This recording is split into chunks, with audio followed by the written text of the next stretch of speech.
안녕하세요. 2025년 5월 5일입니다. 애리조나 지역사회 소식부터 또 중요한 한국 재외선거 정보까지 살펴볼 내용이 정말 많습니다. 네, 맞아요. 오늘 이 내용들을 좀 깊이 있게 들여다봐야겠죠? 네, 그럼 시작해볼까요?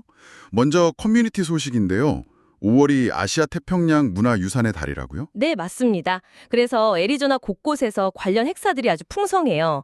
예를 들면 디벡스 야구팀 아시안 헤리티지 시리즈가 있고요. 야구팀 행사요? 네네. 5월 8일은 일본, 31일은 중국, 6월 10일은 필리핀 이런 식으로요. 또 피닉스 머큐리 농구팀 AAPI 나이트도 있고. 스포츠 행사 외에도 있나요? 그럼요. 스카치데일에서는 OCA 영화제가 5월 17일에 열리고요. 메사에서는 5월 10일에 피닉스 메트로 나이트 마켓, 같은 날 투싼에서도 아시안 나이트 마켓이 열립니다. 와, 정말 다양하네요. 문화체험이나 먹거리 즐기기 딱 좋겠어요. 그렇죠. 지옥의 다양성을 축하하는 좋은 기회죠. 그런데 커뮤니티 소식 중에 약간 논란이 되는 이야기도 있던데요. 투산의 피자 가게 간판 이야기요. 아, 네. 로코스 리틀 시카고. 유명한 곳인데 영장 없이는 경찰관 출입 금지라는 간판을 걸어서 좀 시끌시끌해요. 그게 왜 논란이 된 거죠? 이게 이민 단속 강화에 반대하는 단체들이 쓰는 문구랑 비슷해서 그런 것 같아요. 근데 또 가게 주인 아버지가 시카고 경찰 출신이고 본인도 경찰을 지지한다고 하거든요. 아, 그래요? 그럼 왜 그런 간판을? 뭐랄까, 공식 업무 외 방문 시에는 영장을 요구하는 게 당연하다? 뭐 이런 입장이더라고요. 근데 이게 소셜미디어에서는 좀 보이콧하자는 얘기까지 나오고 있어요. 복잡하네요. 지역사회 안에서도 참 여러 목소리가 있군요. 자, 그럼 다음으로 지역 개발이나 경제 쪽 소식도 좀 볼까요? 대중교통 소식이 있던데요. 네, 챈들러시에서 챈들러 플렉스라는 서비스 계약을 2년 연장했어요. 이게 앱으로 예약하는 합승 미니밴인데 아, 온디맨드 교통이군요. 맞아요. 요금도 기본 2달러고 학생은 무료, 노인이나 휠체어 사용자분들은 1달러. 꽤 편리할 것 같아요. 피닉스 경전철 소식도 있죠? 네네. 벨리메트로 경전철, 사우스 센트럴 연장선이 6월 7일에 개통 예정이에요. 지금 막바지 시험 운행을 늘리고 있다고 하고요. 다운타운하고 사우스 피닉스에 있는 5.5마일 구간입니다. 교통망이 점점 좋아지네요. 교통 말고 또 중요한 게 주거 문제인데 애리조나 내에서도 집 사는 거랑 빌리는 거 어디가 더 낫냐? 이게 지역마다 다르다고요. 네, 스마트 아셋 분석 결과인데요. 이게 좀 흥미로워요. 서프라이즈나 센템밸리 같은 곳은 월 주택 소요 비용이 임대료보다 훨씬 싸대요. 전국 최저 수준이라고. 오, 그래요? 네, 근데 반대로 유마, 투싼, 피닉스 같은 주요 도시들은 오히려 임대가 더 저렴하다고 나오더라고요. 지역별로 차이가 크군요. 아무래도 뭐 주택 시장 상황이나 그런 게 다르겠죠. 네, 그런 요인들이 복합적으로 작용한 결과겠죠. 아, 그리고 경제 관련해서 하나 더.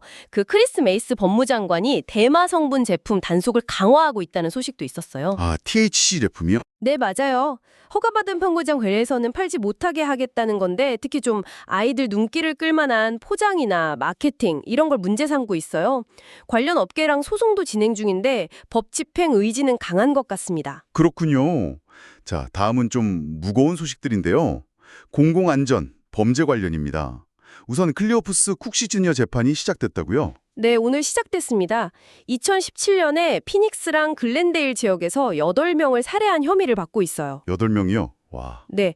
처음에는 자기 어머니랑 의부자버지를 살해한 혐의로 잡혔는데 그 후에 탄도 분석이라고 하죠. 네, 총알 흔적 같은 거 비교하는 거요? 그렇죠. 그걸 통해서 다른 6건의 살인 사건과도 연관성이 밝혀진 거예요. 검찰은 사형을 구형할 예정이라고 합니다. 정말 끔찍하네요. 그런데 바로 어제 또 충격 사건이 있었다고요? 네, 안타깝게도 글렌데일의 한 멕시코 식당에서요. 어제 저녁인데 3명이 숨지고 5명이 다쳤습니다. 마침 싱코데마요 축제 중이었던 것 같아서 더 충격적이에요. 아이고, 용의자는 잡혔나요? 아직이요. 근데 경찰이 여러 명을 조사하고 있고 일단 대중에게 추가적인 위험은 없다고는 밝혔습니다. 목격자 제보를 기다리고 있다고 하고요. 아, 그리고 지난주에는 서프라이즈에서 아버지가 3살 딸에게 총을 쏜 사건도 있었어요. 아이가 중태라고. 정말 마음이 안 좋네요. 이런 사건들이 계속 일어나니 지역사회의 불안감이 커지겠어요. 네, 그럴 수밖에 없죠. 자, 그럼 마지막으로 많은 분들이 기다리셨을 정보죠. 한국 재외선거 투표소 정보 좀 정리해 주시죠. 네, 6월 3일 한국 대통령 선거 관련해서 재외투표가 곧 시작되는데요. LA 총영사관 관할 지역, 그러니까 남가주, 네바다, 애리조나, 뉴멕시코 이 지역 투표소가 4곳으로 확정됐습니다. 네 곳이요? 어디죠? 우선 LA 총영사관에 하나 있고요. 오렌지 카운티 한인회관, 샌디에고 한인회관, 그리고 애리조나에서는 메사에 있는 아시아나 마켓입니다. 아, 애리조나는 메사 아시아나 마켓이군요.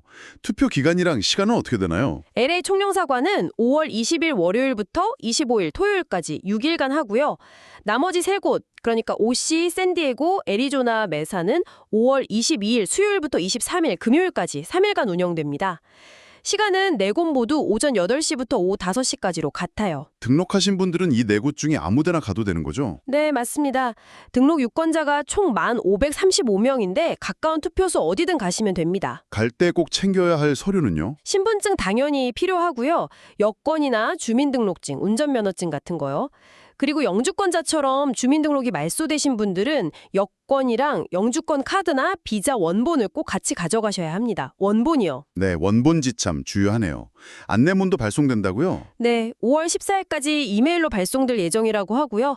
궁금한 점은 LA 총영사관으로 문의하시면 됩니다. 네, 상세한 정보 감사합니다.